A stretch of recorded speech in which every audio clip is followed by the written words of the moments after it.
Yan mga kabayan, narinig tayo sa ano, sa boundary ng nasugod na papuntahan mo sa Cavite. Narinig mo yung mga meat shop dito, tayong madadaanan dito, makakakita tayo ng mga bilihan ng mga karne. Partikular na yung karning baka. Dito sa Tataig meat shop, oh. Ating tatanungin kung magkanohan dito ang presyo. Magkano kabayan ng ano presyo ng lamang loob na yung mga panggoto? Magkano po? 250. 250 ang kilo. Ang ito mga panggotong ito dito. Magkano ang kilo ng karning baka? Sa laman po, 350. Sa laman ay 350. Kay kabayang Petsay Meat Shop. Ayan. Tatanungin natin dito kung anong presyuhan nila. Ayun. Mga kabayan, magandang umaga. Ako magtatanong lang ako ng ng presyo ng mga karning baka dito. Oo, boss. Pero yung mga panggoto ninyo, mga 250 kabayan, ang kilo, boss. 250 ang kilo. Oo. Ayan. Yun yung assorted, pati mga Opo, pero may discount po yun pag maramihan. oo, ganyan. Yung karne mismo. 320 po, pero pag volume. Pag volume, may bawas po yun. 300 na lang po. Betchay po ito, ng Barangay Amuyong. Barangay Amuyong. Opo, Alfonso Cavite. Alfonso Cavite. Opo, kayo pala yun. Nakapanood kaya? Ah, Sige po, ako'y nagkukumpara ng mga presyo. Ito mga bakang ito, dito lang sa atin, lokal. local po. Wala mga imported yan. Dito naman tayo, mga kabayan, kay Harvel's Meat Stall. Magkano ho kilo ng mga gutuhin din parang ubos na.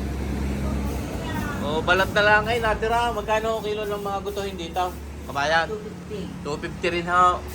Pareho halos sa presyo nyo dito, ano? Ang karning baka, magkano?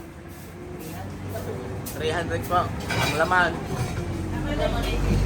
Yung mga kapto, magkano yung mga kapto? 330. Kabayan, okay, nag-ano lang ng mga presyo ng karne.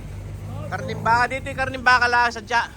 Wala mga baboy dito, sa baba. Magkano ang presyo ng inyong mga karne dito? 300. Ay, ito mga gutuhin, no? Marami pa din gutuhin. Mga kabayan. Magkano ang kilo ng garneng gutuhin?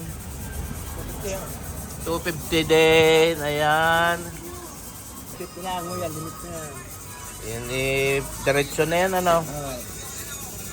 Linis na ng tuwalya din para pwedeng ipambalabal ay. Linis na linis. Ito yung mismong dito nila sa atin, hindi imported. Native, hindi imported yan. Ako yung nagkukumpara ng presyo. Magkano kilo ng karne, yung mga kayan? Sa laman 350. Ayun, halos pareho din lang sa amin sa Batangas. Sige, salamat mga kabayan. Tara.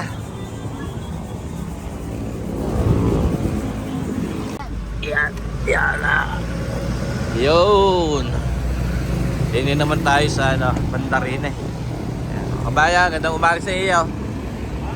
Gandang umaga. Magkano lang ng mga presyo ng mga karning baka. Ako'y galing na doon sa may Alfonso. Ito kay anong parte na ito ng Tagaytay? Alfonso pa rin ito. Pagkaanuhan ng presyo ng mga gutuhin muna, gutuhin. Mga panggoto, 250? Hindi ka mahal yun. Pagka halimbawa yung mga, kukunin mga 8 kilo, mga nasa magkano? 230. Yun ang pinakamababa. Kasama na yung assorted na yun, pwede pumili. Sorted din. Ay, hindi pwede pumili ng ng mga parts, ng mga pyesa. Pwede na ito mga karning ganda. 350 ang laman. Regular ribs, 300. Ayun. Sir Boy at Melo. Boyet, kayo pala yan. Nakakapanood ka ba kabayan? Welcome kayo, welcome. Oo. Ikaw mismo may kanya na rin. Oo. Salamat, nakarating kayo sa aming Oo. karnihan. Ako yung nag-ano ng mga presyo para gusto ko yung malaman din ng mga tao yung presyohan ng mga ganito. Ayan. Ano pala yung 230 pala ang pinaka mababa na rin. Pero malinis na paayos nito. Migos Meat Stand. Wala kayong kainan diyan. Wala kayong gutuhan. Wala. Talagang mga karne lang. Ayos. Dini naman ay kay NLB Meat Shop, yo. Halos pareho din lang ang mga presyo niya, no? Yun, dini na tayo sa Tagaytay naman ngayon. At yan. Pupunta at sisinsay naman namin din ang Mahogany Market din sa Tagaytay. At titingnan din natin kung pagkano naman ang mga presyo din ng karning baka. Ayan, tayo kakaliwa din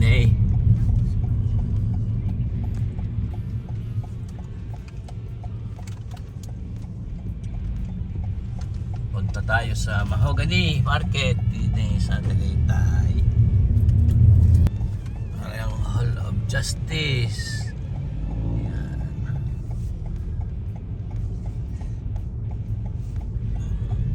Ay diyan, naririnig naman tayo ngayon sa Mahogany Market din sa Tagaytay, mga kabayan. Tahan natin yung mga karnihan din may mga isdaan din.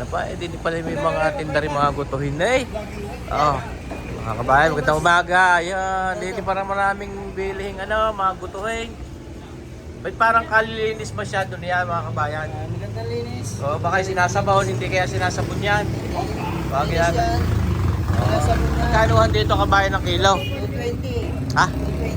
220 220 yun ang pinakamababa. Mura-mura din mga kabayan kumpara sa mga dinaanan natin din sa Alfonso na 230 ang pinakamababa, din 220. Pero pagka halimbawa yung mga 10 kilo ang kukuhanin, may baba mo pagayaon presyong yun. Ha? 210, hindi kaya ng mga 200 yung mga ganyang presyo. 210. Kahit pogi ang nabili. Pares mo tayo pogi. Ang ganda rin yung sagot, kabayan. Tama nga naman, ang ganda. Yan, dun daw lang mga kabayan, makakabili ng mga gutuhin. Hindi na ilahok-lahok naman ang mga karning may mga karning baboy. Ayan. Yeah, tingnan natin mga kabayan kay Esther Marsigan Meat Dealer, din kay Lolit Meat Dealer, ayan, Joel Marquez. Ang damay. Daming karne. Kabayan, magandang umaga sa iyo. Ako lang nag-uumpara ng presyo sa kabayan. Kilala mo pala ako. Magkano ng kilo? May mga panggoto.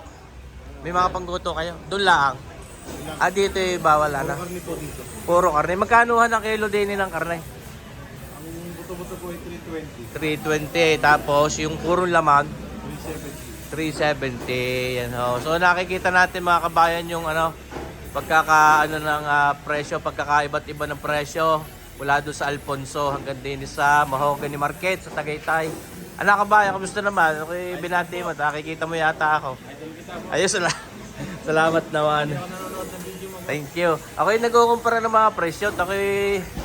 Nagbukas ako ng gutuhan sa aming bahay. Dito sa Tagaytay, wala ditong mga sikat na gutuhan, alam mo? Wala po dito kasi dito mga malilig na pwesto lang, mga parisal lang. Mga parisan. Ano pangalan mo? Samboy po sir. Iyo, salamat. Kabayan, Thank you. Ayun, di naririnig tayo sa Mahogany Market, mga kabayan, at nalaman natin kung ano yung mga presyohan naman din ng mga karning baka.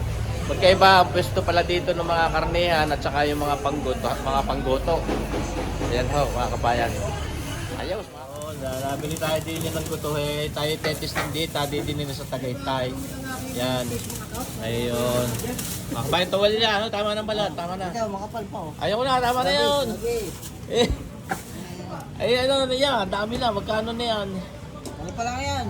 1-3 pa lang, 70. Yung tuwalya. Gusto ko yung ano. Tuwalya. Oh, wow, ito. Bukas ka diyan. Yun, Okay. Lagi pa tuwalya. Marami mahilig manligo sa amin. Hinahanap lagi tuwalya. Ang aking atay meron na. Ilan na kilo yung kabayan? Yan, 920 pa lang. Nalulutuin mo. Kabayan, nakakapanood ka baga? Oo, syempre. Kabayan yung Facebook. Charlie Diaz, please follow my Facebook page. Iyon. Ihanap na lang po, Charlie Diaz. Charlie Diaz. So, yan. Ayan, ayos din ilan na yan? Kabayan? 2,040 pa lang. 2,000. Pwede kang 2,000 na lang lahat yan. Oo, sige. Bayad na, yan. 2,000. Salamat sa iyo, kabayan. Kayo, ayan, Miss Davao. Yan, mga bangaw. So, ayos yan. Kayo mapapaibig magluto ng sinaing ba? Nakikita ito minsan, namumuto ka ng sinaing. Oo, sinaing na bangus. Yan. Hindi masisira na, mayroon naman ng cooler. Ay, salamat sa inyo ha. Yan, anong pinakain nyo din eh? Kami bumili rin ng pampapaitan. Birthday ko ngayon eh. Ay, happy birthday sa inyo! Ano pangalan mo? Shout out mo yung JJ Brothers Mix Vlog. Oh, JJ Brother Mix Vlog daw. Ano? Talentag. Happy birthday, kabayan. Ayan, sana malasing kayo mamayang gabay. Oh, hanggang maaga pa.